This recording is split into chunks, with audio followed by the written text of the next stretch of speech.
시베리아 하면 어떤 생각이 떠오르나요? 러시아 그쪽에서도 저 북쪽으로 더 올라가서 그야말로 동토의 땅이니까 아주 추운 곳이잖아요.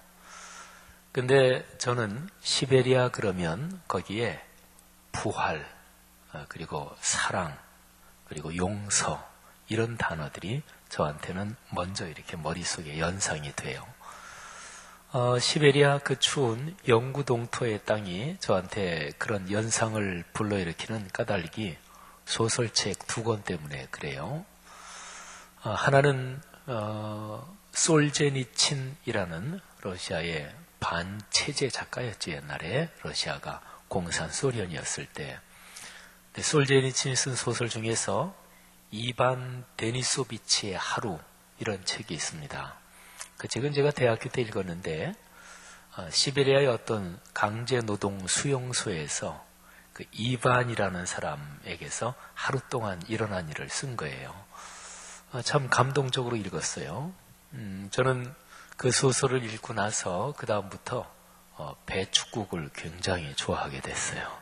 거기 보면 배축국이 나오거든요. 또 하나 시베리아와 연관된 소설은 오늘 제가 조금 이따가 줄거리를 얘기할 그 도스토옙스키의 죄와 벌이라는 소설입니다. 이 소설은 제가 중학교 때 읽었어요. 중학교 때 큰아버님 댁에 가 있으면서 거기에 있었던 꽤 두껍죠, 이 소설이. 근데 그 소설 이야기가 쭉 진행되는데 그 드라마틱한 이야기 때문에 그냥 거의 책을 손에서 떼지 못하고 가슴 졸이면서 읽었던 기억이 있습니다. 여기 소설에 보면 여기에 나오는 주인공 라스콜리니코프라는 사람이 나중에 저 시베리아 쪽으로 형을 언도받아서 그래서 수형 생활을 하기 위해서 시베리아로 떠났죠. 근데 이 라스콜리니코프가 시베리아로 가는데 근데 그 뒤를 따라서 소니아라는 여인도 갑니다. 그 라스콜리니코프에게는 말하자면 구원의 희망 이런 상징적인 역할을 하는 그런 여인이지요. 이 죄와 벌 이거는 1866년에 러시아 통보라는 잡지에 쭉 나온 그 글이라고 그러죠. 1866년이니까 지금으로부터 한 150여 년 전 소설이잖아요. 근데 소설 중에서 고전이죠. 인류 문학사에 기념비적으로 남을 만한 그런 책이죠. 대개 고전은 몇 가지 공통점을 가지고 있는데 다음과 같은 점이 공통점 중에서도 아주 중요합니다. 그러니까 인간 본성, 인간이라는 존재가 원래 만들어진 본성 구조가 있을 거 아니겠어요? 시대가 변하면서 과학기술은 발전하고 삶은 편리해집니다. 제가 어렸을 때 생각하면 집에 전화가 있는 집이 드물었어요. 그래서 집에 그때 전화 한 대 있다. 그러면 대단한 집이었습니다. 근데 요즘은 전화는 다 하나씩 그냥 가지고 다니잖아요. 그죠? 얼마나 편리해졌어요? 근데 이렇게 시대는 편리해지고 또 사는 환경, 조건은 많이 바뀌어도 사람이라는 그 본성, 사람이라는 그 존재 자체의 기본 세팅, 그거는 옛날이나 지금이나 똑같거든요. 그래서 사람이라는 기본 본성, 거기하고 연관되는 어떤 주제를 다룬다. 그런데 그게 많은 사람에게 감동을 준다. 고전의 공통적인 아주 중요한 특징이 바로 그런 것입니다. 이 죄와 벌이라는 소설은 제목 자체가 그 소설의 중요 내용을 이미 얘기를 해주고 있지요. 죄를 짓고 그 죄에 대한 벌이 따른다 하는 것인데 이 제목에 담겨 있지 않은 한 가지 중요한 주제는 죄가 용서받고 그리고 평화를 얻는 구원을 얻는 그런 것이 이제 중요 테마지요. 이 소설의 배경은 오늘날의 러시아로 가면 저 유럽 쪽에 붙은 페제르부르크, 상트페테르부르크 또는 옛날 소련 연방 공산 국가였을 때는 레닌그라드라고 불렀던 도시죠. 이 베제르부르크가 이제 무대입니다. 7월의 어느 무더운 날 저녁에 이 라스콜리니코프라는 대학생입니다. 가난한 대학생이고요. 근데 이 대학생이 전당포로 가서 그 전당포 노파를 도끼로 살해합니다. 원래는 그 노파만 죽이고 돈을 뺏으려고 했는데, 근데 그 노파의 여동생이 어떻게 우연하게 거기 있는 바람에 같이 죽이게 됐지요. 라스콜리니코프는 그 전당포 노파가 아주 돈을 밝히는, 그래서 가난한 사람들, 돈이 없는 사람들이니까 뭐를 전당포에 잡히고 돈을 빌리는 거잖아요. 그러니까 가난한 사람들의 어떤 돈을 착취하는, 그래서 사람 머리나 이런 데 이가 있잖아요. 그죠? 그런 벌레와 같은 존재다. 그래서 죽여도 괜찮다. 그리고 그런 자의 돈을 뺏어서 선한 데 쓰는 거, 그거는 뭐 나쁜 일이 아니다. 뭐 이런 말하자면 사상적인 자기 나름의 그런 확신을 가지고 가서 죽이죠. 죽이고 나서도 라스콜리니코프는 뭐 그렇게 심한 죄의식이라든지 그런 걸 느끼지 않습니다. 그런데 이제 얘기가 쭉 진행되면서 이 라스콜리니코프가 점점 죄 때문에 생기는 가책을 느끼죠. 그걸 가리켜서 죄책감이라고 그러죠. 뭐 편하게 얘기할 때 우리가 양심의 가책을 느낀다 하잖아요. 그런 걸 점점 느끼게 됩니다. 결정적인 것은 소냐라는 그 여인을 만나면서 더 이제 자기의 죄에 대해서 깊이 자각을 하게 되죠. 그 소냐는 정신착란증 증세가 있는 계모, 또 자기의 어린 동생들을 위해서 자기의 몸을 팔고 있는, 말하자면 창녀죠. 근데 그 소냐의 영혼은, 또 소냐의 마음은 참 순수하고 고결했습니다. 라스콜리니코프는 이 소냐를 만나면서, 그러면서 자기가 저지른 일에 대해서 이게 잘못된 것이고 죄, 그래서 죄책감에 시달리게 됩니다. 언젠가 한 번은 소냐를 만나서 같이 있으면서 방바닥에 엎드려서 그녀의 발에 입을 맞추면서 자기의 죄에 대한 아주 깊은 자각을 깨닫게 됩니다. 그때 소냐가 라스콜리니코프에게 이런 얘기를 합니다. 이 세상은 넓지만, 그런데 수많은 세상 사람들 가운데서 지금의 당신처럼 불행한 사람은 없습니다. 지금 당장 저 사람들 많은 사거리로 가서 당신이 살인을 해서 그 사람의 피가 땅에 흘러서 땅을 더럽혔는데 당신이 더럽힌 그 대지에 입을 맞추세요. 그리고 큰 소리로 세상 사람 모두에게 들리도록 나는 살인자다 하고 외치세요. 그리하면 하나님께서는 당신의 생명을 구원해 주실 것입니다. 소냐의 이 얘기를 듣고 라스콜리니코프는 경찰에 자수하기로 마음의 결심을 하죠. 그리고 경찰서로 가면서 소냐의 말대로 광장에서 대지에 무릎 꿇어 앉아서, 그리고 입을 맞추면서, 흙에 입을 맞추면서 마음속에 기쁨과 행복감을 느낍니다. 죄책감에 시달리고 괴로워하던 이 사람이 자기의 마음에 이 자수를 해야 되겠다 이렇게 결심을 하고 가면서 대지에 입을 맞추면서 아주 기쁨과 행복감을 느끼는 거예요. 그리고 이제 자수하고 재판을 받고요. 그리고 이제 형 언도를 바꾸서 그 형벌을 치르기 위해서 시베리아로 갑니다. 그리고 소냐도 고아가 된 동생들의 뒤처리를 끝내고 라스콜리니코프 뒤를 따라서 시베리아로 가지요. 이 소설에 나오는 이야기는 사람에게 죄로 인한 짐이 얼마나 무거운지 그거를 얘기를 해줍니다. 사람은 누구나 다 짐을 지고 살아가요. 젊은이들 여러분들 나름대로 짐이 있잖아요. 학교 공부의 짐도 그렇고 또 취업의 짐도 그렇고 또 이런저런 인생의 짐이 있고 부모들은 부모 나름대로 가정을 이끌어가고 자녀를 기르는 그런 짐도 있습니다. 세상 사람 누구나 다 짐이 하나도 없다. 그런 사람은 없습니다. 누구나 다 짐을 지고 가요. 그런데 사람은요, 짐을 지고 가는 인생길에서 복을 받고 복을 누리기를 다 원합니다. 근데 이 복을 받고 복을 누린다. 이것이 자기가 짊어진 짐 때문에 그렇게 간단한 문제가 아닙니다.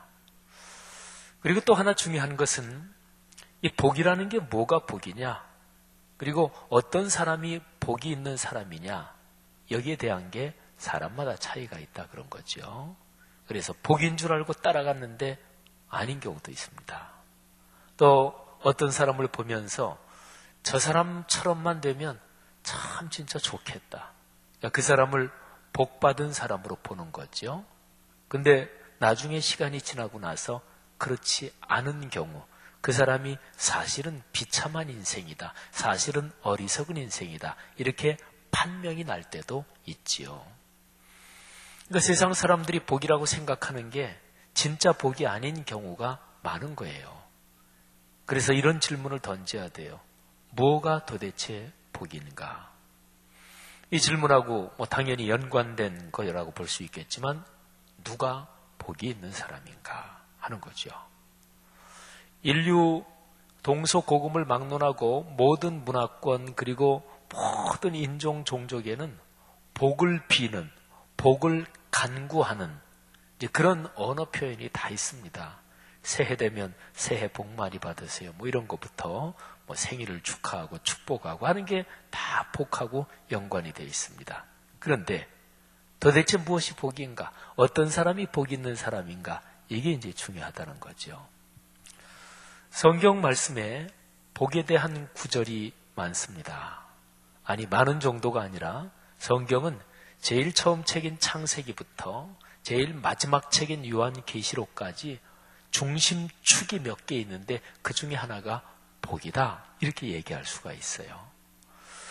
요한계시록에서 보여주는 영원한 새하늘과 새 땅은 거기는 온전한 복을 누리는 곳이다. 이렇게 얘기할 수가 있습니다.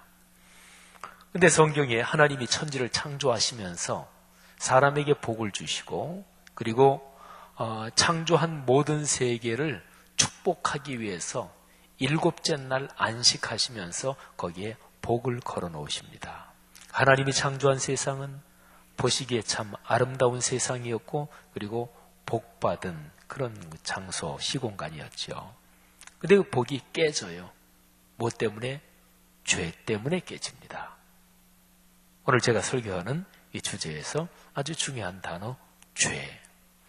죄의 본질은 하나님의 말씀을 듣지 않는 것입니다. 근데 이 죄라는 거는요, 반드시 죄의 책임이 따라요. 죄의 결과가 따라요. 그래서 죄에 대한 책임, 그래서 죄책감 그러죠. 보통 얘기하는 걸로 말하면 양심의 가책 이런 거예요.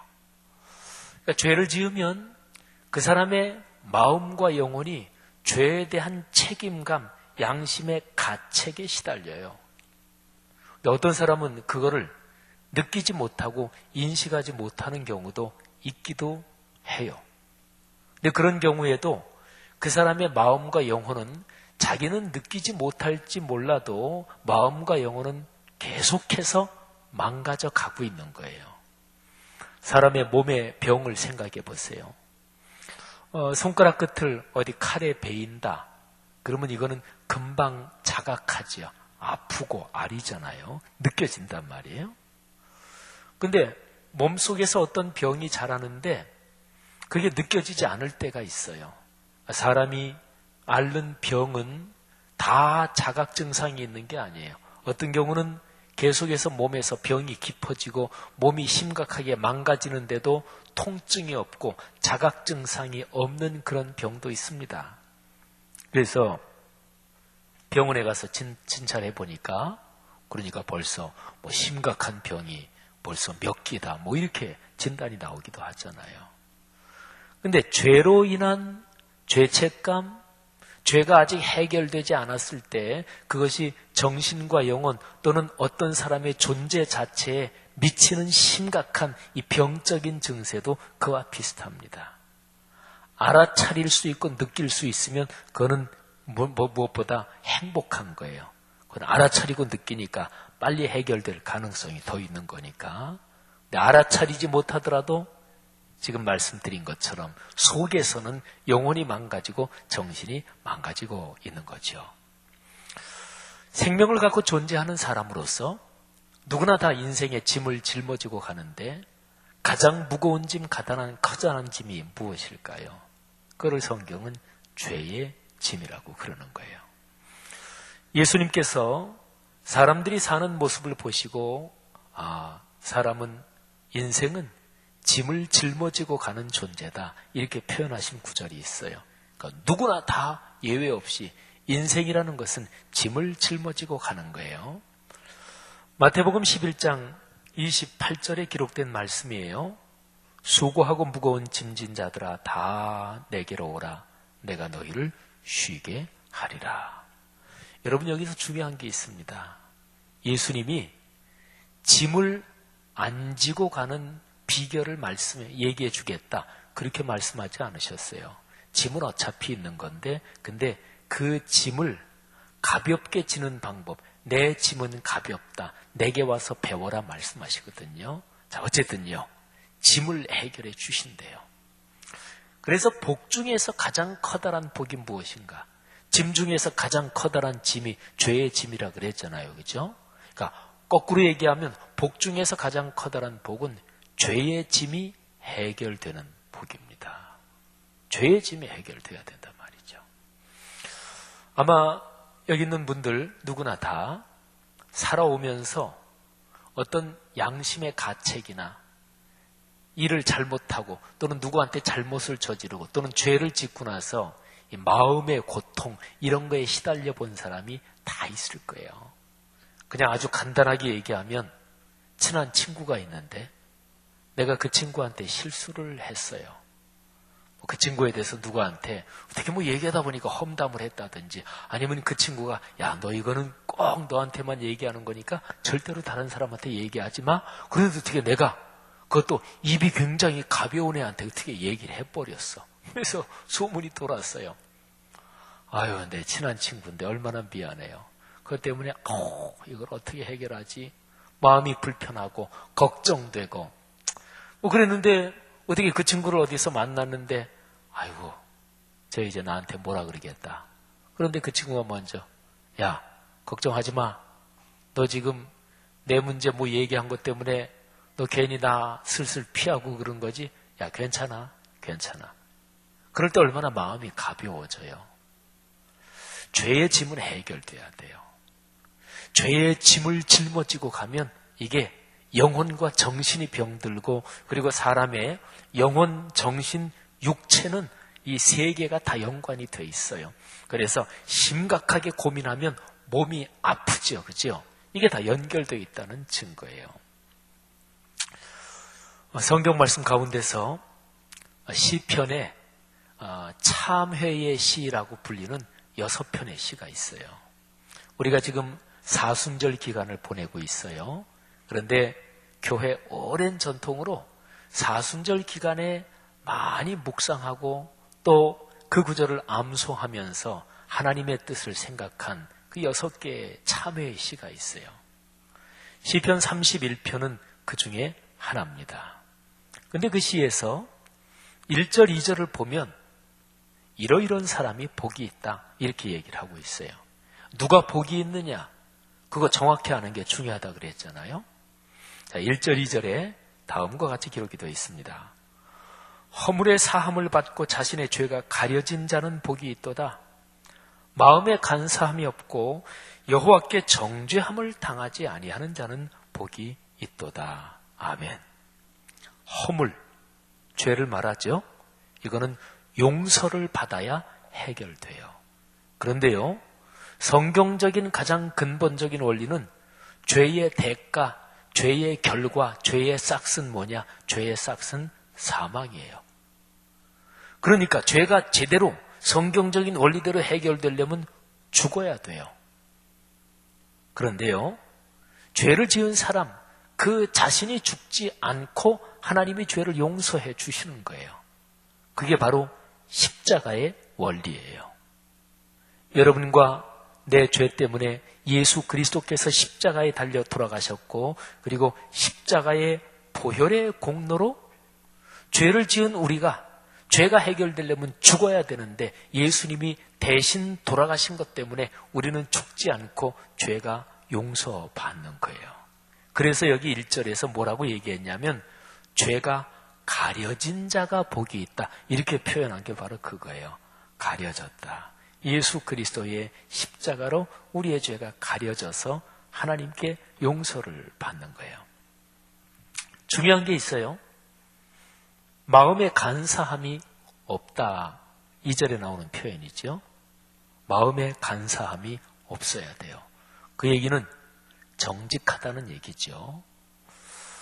우리의 삶의 현실에서 내가 죄가 있는데 그 상황에서 정직하다는 것은 무엇을 뜻하는 것일까요? 그 얘기는 제가 잘못했습니다. 제가 죄를 졌습니다. 시인하는 게 정직한 거죠. 그죠? 하나님이 가장 싫어하시는 것이 거짓말입니다. 거짓. 그리고 거짓의 원조, 거짓의 근본적인 아비는 사탄이라고 성경에 기록이 되어 있죠. 그리스도인의 행복 가운데, 그리스도인의 덕목 가운데 가장 기본적인 서너 가지를 꼽는다면 그 중에 하나가 진실함이 들어가요. 진실함의 가치는 참으로 고귀한 것입니다. 우리가 보통 일반적으로도 어떤 사람을 인격적으로 훌륭한 분 또는 존경할 만한 사람 이렇게 부를 때 거기에 진실성이 반드시 들어가잖아요. 신앙은 더더욱이나 말할 것이 없습니다. 그리스도인은 신앙인은 하나님 앞에서 사는 사람이거든요. 근데 하나님 앞에서 우리의 속 중심까지 보시는 그분 앞에서 간사하게, 교활하게, 교묘하게 뭐를 꾸며댄단들 그것이 무슨 효과가 있겠어요. 그래서 신앙인은 하나님 앞에서 진실하게 사는 것을 늘 기억하고 훈련해야 되는 거죠. 자, 그러면요, 죄를 짓고도 죄 짓지 않은 것처럼 그렇게 간사하게 구는 사람의 상태는 어떨까요? 3절, 4절에 기록이 되어 있습니다. 제가 읽습니다. 내가 입을 열지 아니할 때에 종일 신음함으로 내 뼈가 쇠하였도다. 주의 손이 주야로 나를 누르시오니 내 진액이 빠져서 여름 가뭄의 마름같이 되었나이다. 아멘. 입을 열지 않는다 이 얘기는 내 잘못이나 죄를 시인하지 않는다는 거예요.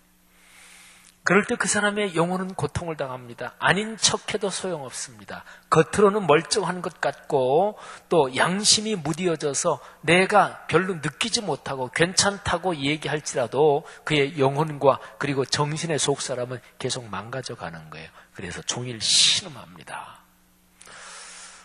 꿈 꾸면서 말이죠. 가위에 눌린 꿈을 아마 다들 한 번쯤은 꿔봤겠죠.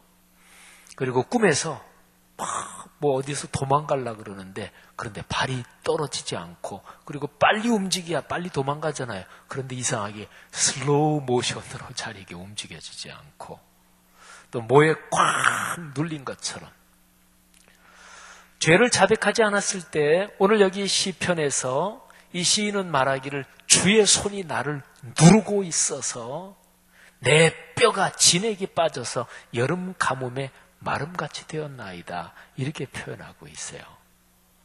여러분, 이게 이제 어떻게 해결될 수 있을까요? 해결의 첫 걸음은 상황을, 그 팩트 자체를, 현실 자체를 알아차리는 것이 첫 걸음이에요. 그러니까 자각하는 거죠. 그러니까 무엇보다 먼저 죄를 짓고도 죄가 해결되지 않은 채로 있는 자신의 비참한 모습을 알고 깨달아야 하는 거죠. 자신이 비참한데도 초라하고 비루한데도 그거를 알지 못하고 있는 그런 사람에게 예수 그리스도께서 하신 말씀이 있어요. 요한계시록 3장 17, 18절에 예수 그리스도께서 라오디게아 교회에게 하시는 말씀이 기록이 되어 있는데 한번 들어보세요. 네가 말하기를, 그러니까 라오디게아 교회여, 너희가 말하기를 나는 부자라.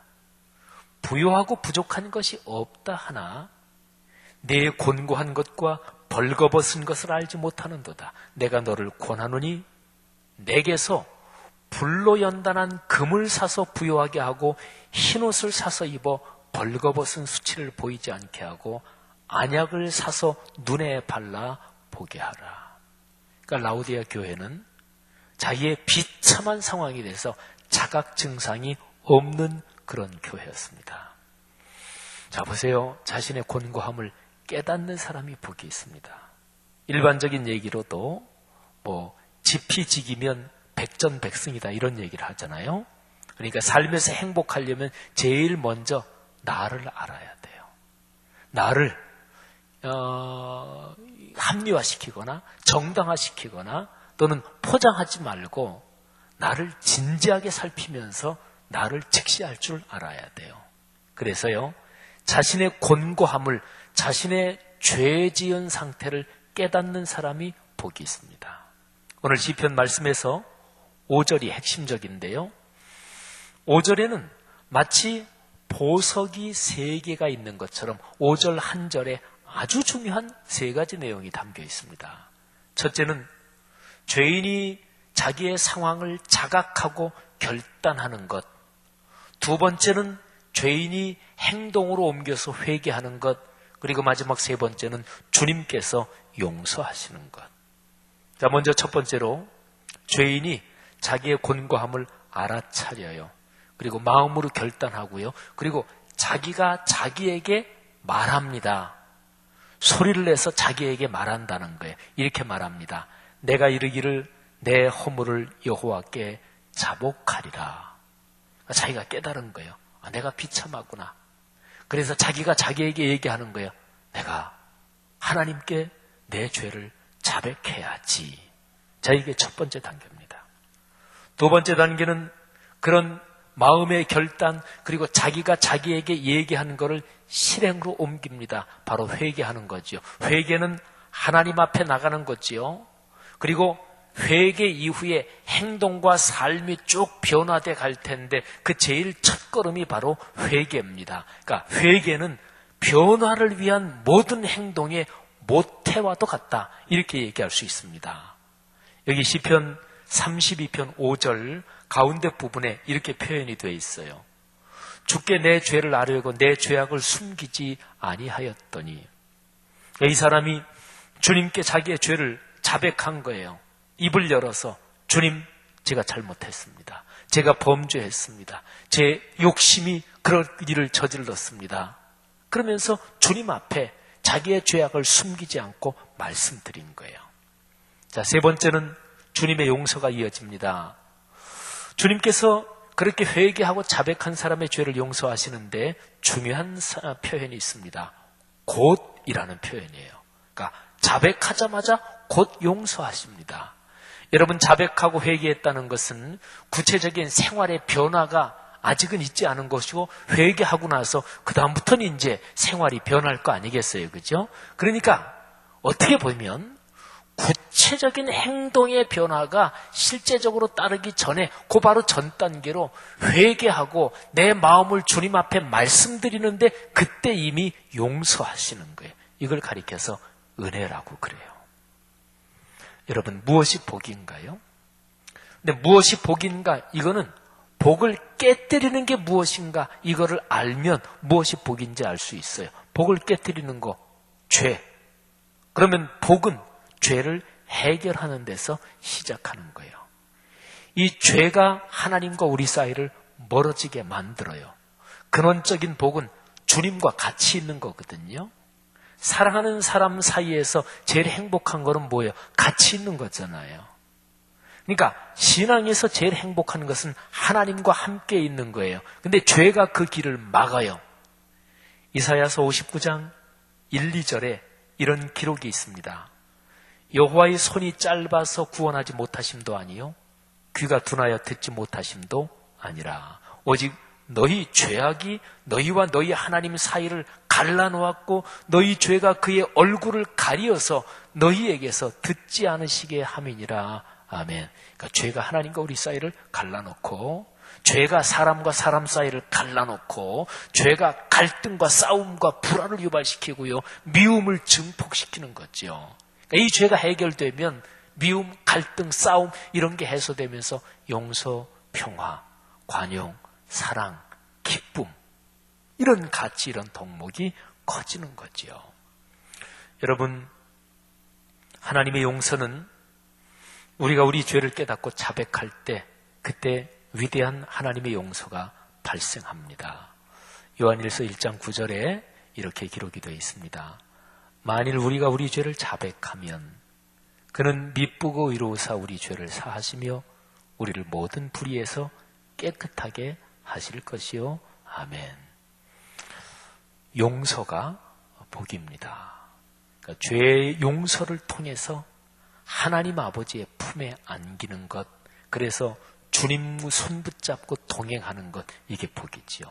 예수 그리스도께서 이 땅에 오실 때 마태복음에 보면 그분의 별명이라고 할 수 있는 게 나와요. 임마누엘. 이게 하나님이 우리와 함께, God with us라는 뜻이지요. 제가 참 좋아하는 표현으로 하면 주님의 임재와 현존 가운데 사는 것입니다. 자, 누가 복 있는 사람이에요? 하나님의 임재와 현존 가운데 살면서 하늘의 기쁨과 감격을 현재 진행형으로 누리는 사람입니다. 그리고 더 나아가서 그 복을 다른 사람에게 나누어 주는 사람이에요. 바로 여기서 발생하는 것을 가리켜서 리더십이라고 그래요. 다른 사람과 주변에 대한 건강한 영향력 말이죠. 그렇게 복 있는 사람, 이렇게 복 있는 사람이 사는 모습이 시편 32편 맨 마지막 절에 기록이 되어 있어요. 제가 한번 11절 그 맨 마지막 절을 읽을 텐데 이 구절을 들으면서 여러분 모두가 그런 소원을 가지면 좋겠어요. 하나님, 11절 이 말씀이 내 삶의 모습이 되게 하옵소서. 제가 봉독합니다. 너희 의인들아 여호와를 기뻐하며 즐거워할지어다. 마음이 정직한 너희들아 다 즐거이 외칠지어다. 아멘. 여기서 말하는 의인은 죄를 하나도 안 지은 사람을 말하지 않아요. 누가 죄를 하나도 안 짓는 사람이 있겠어요? 완전한 사람이 어디 있겠어요? 허물과 실수와 잘못이 하나도 없는 사람이 세상에 어디 있겠어요? 그러니까 여기서 말하는 의인은요, 내가 범죄했지만 하나님 앞에 자백해서 용서받은 사람을 의인이라 그러는 거예요. 그 사람의 삶에서 나타나는 가장 커다란 특징이 무엇일까요? 기쁨이에요. 즐거움이에요. 너무 행복한 거예요. 왜?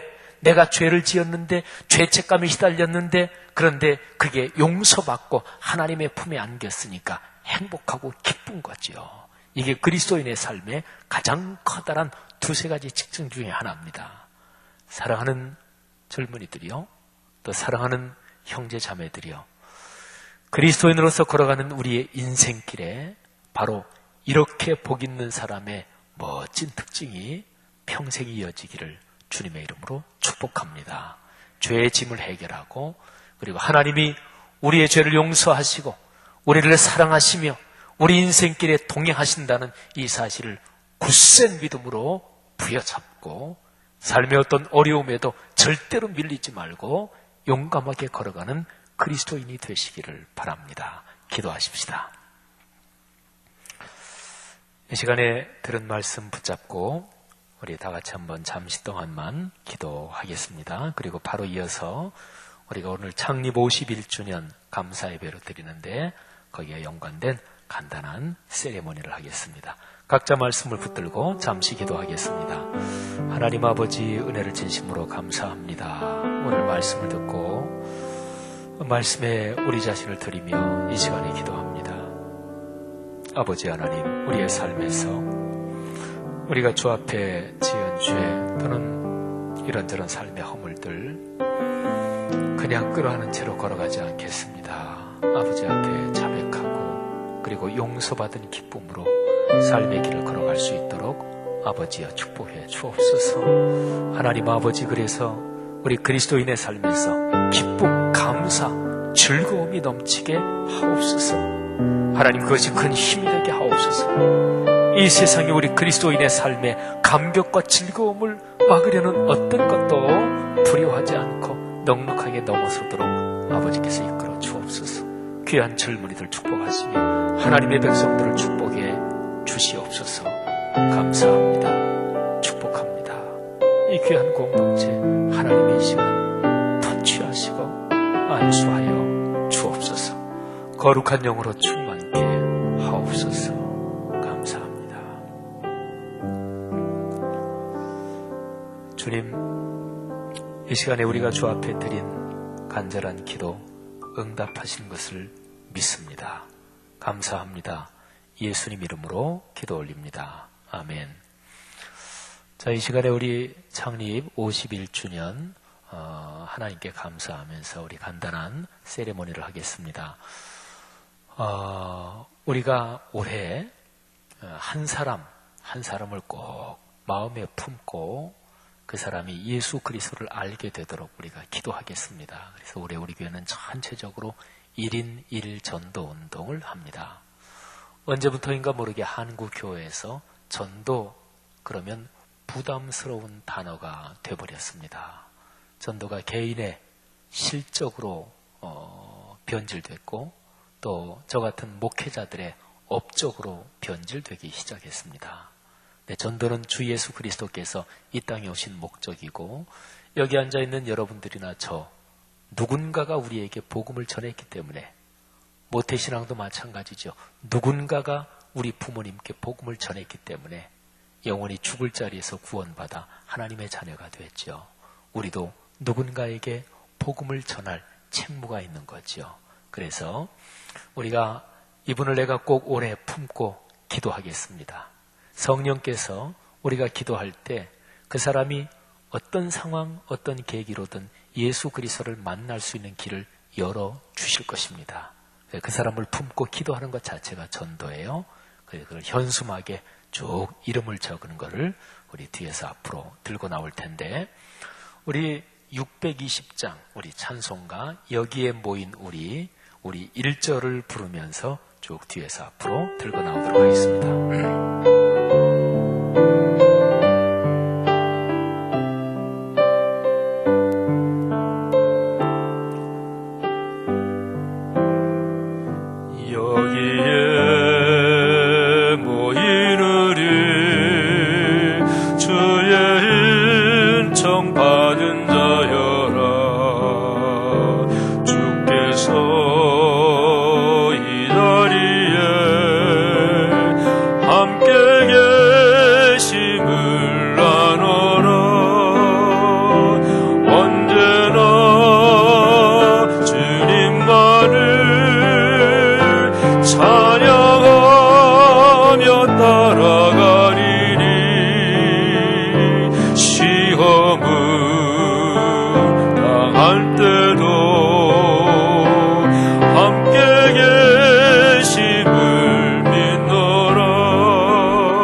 현수막에 하나님 우리가 이들의 영혼을 품고 기도하겠습니다 하는 다짐이 담겨 있습니다.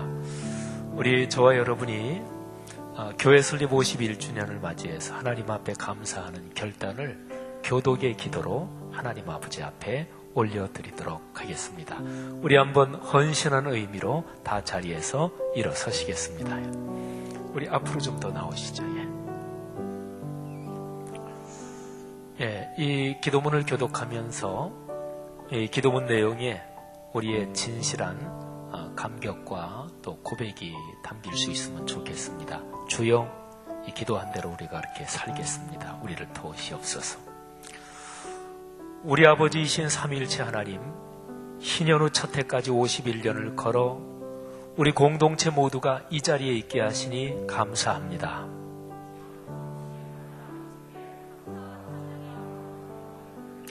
희년이 지나고 첫 해 새로운 제1년에 우리가 신앙에서 가장 중요한 본질로 돌아가 교회로서 교회답게, 그리스도인으로서 그리스도인답게 살겠습니다.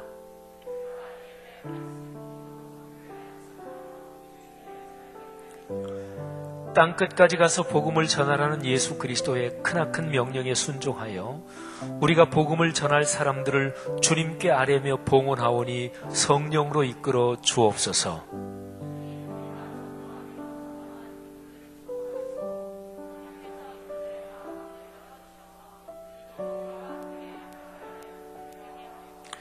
유일한 진리의 계시인 66권 성경 말씀이 우리 삶으로 이어져 큰 강이 되어 흐르도록 말씀삼 공동체 성락성결교회를 축복하시고 예수님 재림하실 때까지 인도해 주옵소서.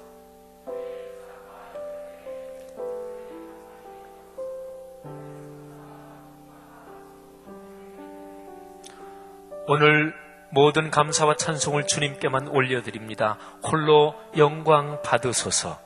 우리의 삶과 죽음과 존재 전체가 온전하게 주님의 도구가 되도록 우리와 우리 후손을 크게 축복하시고 우리를 통해 세계 모든 사람에게 이 복이 흘러가게 하옵소서. 예수 그리스도의 이름으로 기도 올립니다. 아멘. 자, 우리 아까 부른 찬송 620장 1절을 다시 한번 고백하면서 부르고 통성으로 한번 기도하겠습니다. 여기에 모이느니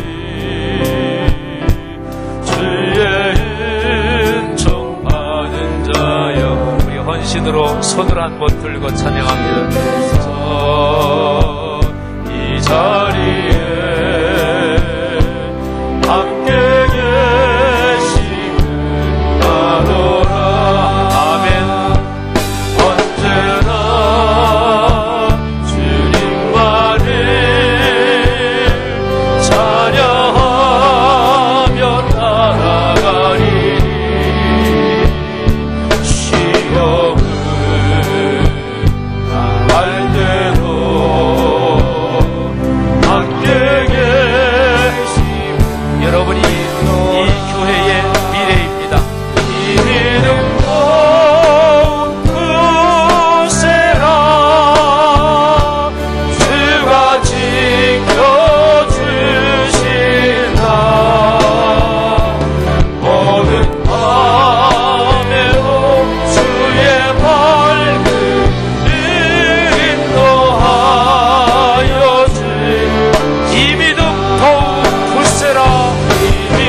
같이 한번 통성으로 기도하겠습니다. 하나님, 우리의 헌신을 받아 주옵소서.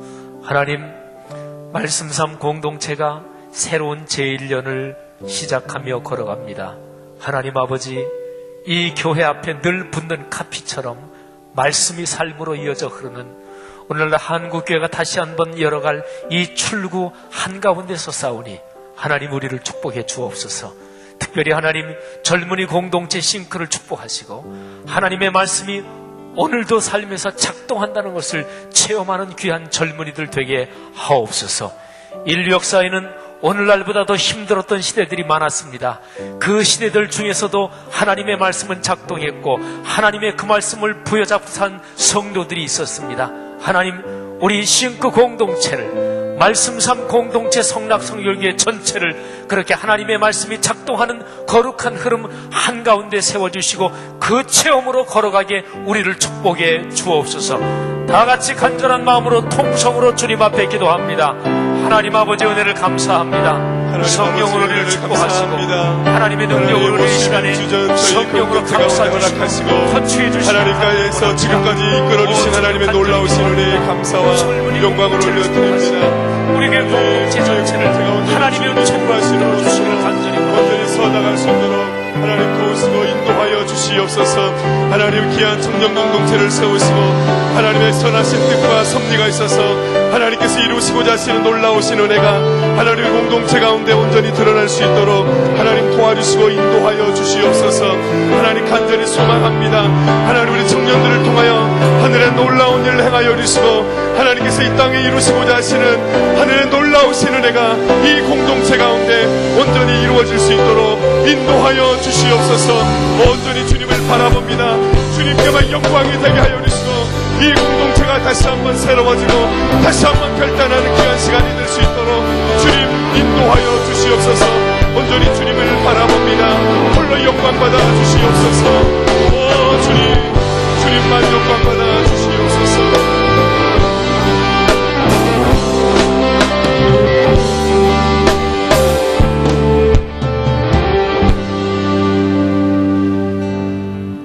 하나님, 교회 설립 51주년을 맞이하여 이 시간 우리를 복 있는 자로 불러주셔서 감사합니다. 오늘 말씀을 통해 죄를 인정하고 회개함으로 주님께 용서받는 것이 가장 복된 삶임을 깨닫게 하시니 더욱 감사드립니다. 이 시간 주님께서 맡겨주신 물질의 일부를 여러 모양으로 올려드립니다. 마음과 손길을 축복하시고 이 물질이 주님 뜻을 따라 정직하게 쓰여지게 하소서. 이번 한 주도 주님과 동행하며 매일매일 기쁨과 감격의 복을 누리는 우리 모두가 되기 원합니다. 감사합니다. 우리를 구원하신 예수 그리스도의 이름으로 기도드립니다. 아멘.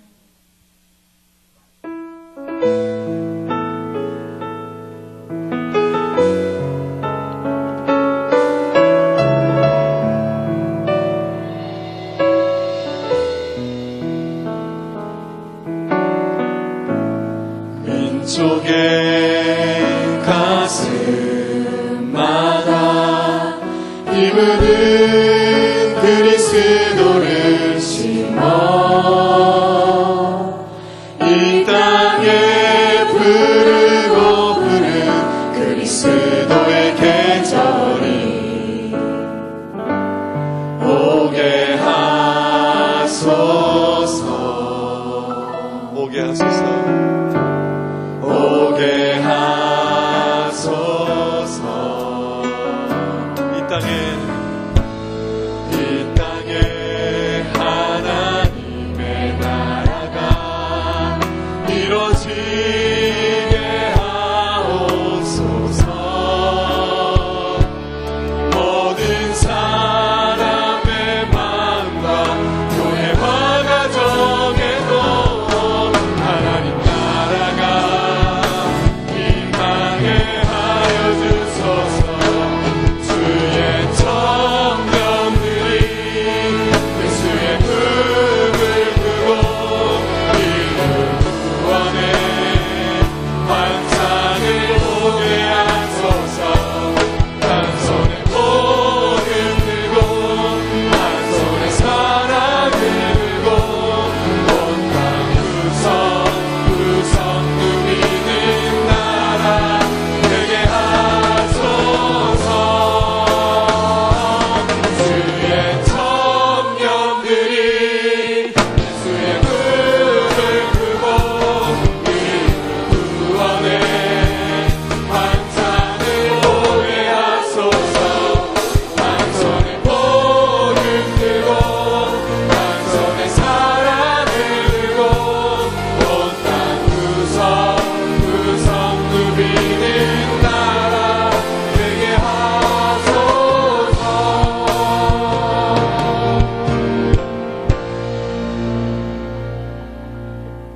이제는 예수 그리스도의 은혜와 하늘 아버지의 크신 사랑하심과 성령님의 함께 하시고 인도하시고 격려하심이 오늘 주님의 말씀을 듣고 또 그렇게 살아가기로 다짐한 하나님의 귀한 주님의 자녀들 머리 위에 지금부터 영원토록 함께 하옵시기를 간절히 축원하옵나이다.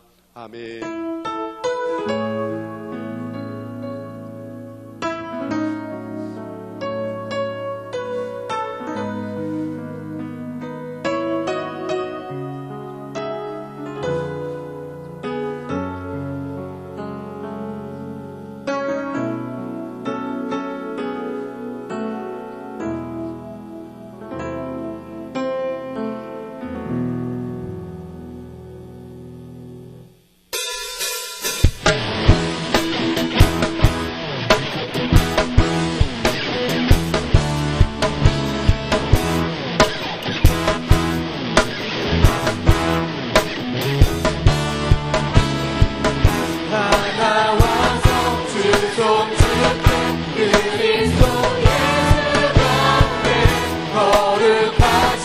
주의